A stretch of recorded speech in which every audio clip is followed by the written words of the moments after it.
Dans l'épisode précédent, Naremagan, roi du Mandé, reçoit une prophétie annonçant qu'un enfant, né d'une femme modeste, deviendra un roi légendaire. Après avoir épousé Sogolon, cette femme choisie par les dieux, leur fils Sundiata, naît et il est incapable de marcher. Ce nouvel épisode explore les premiers doutes du roi, les intrigues de la cour menées par la reine Sasuma et les premiers défis de Sundiata, marqués par les moqueries et les attentes de son entourage. Dans le Mandé, la vie suivait son cours, mais une tension latente parcourait les villages et la cour royale. Depuis la naissance de Sundiata, la prophétie du devin hantait les esprits. Cet enfant, annoncé comme le futur grand roi du Mandé, ne correspondait pas aux attentes. Il était frêle, silencieux et surtout incapable de marcher.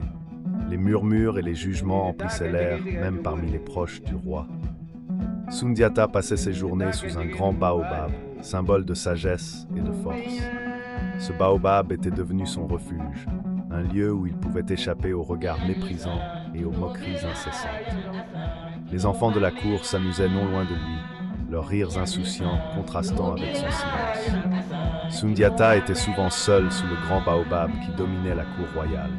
Ce baobab, ancien et robuste, semblait le comprendre mieux que quiconque. Il tendait parfois la main pour toucher son écorce rugueuse, se demandant s'il pourrait un jour être aussi fort et immuable que cet arbre. Les jours se succédaient, monotones, et chaque matin, il voyait les autres enfants courir, sauter et jouer. Il les observait avec une envie dissimulée, se demandant ce que cela faisait de se tenir debout et de sentir le sol sous ses pieds. Un jour,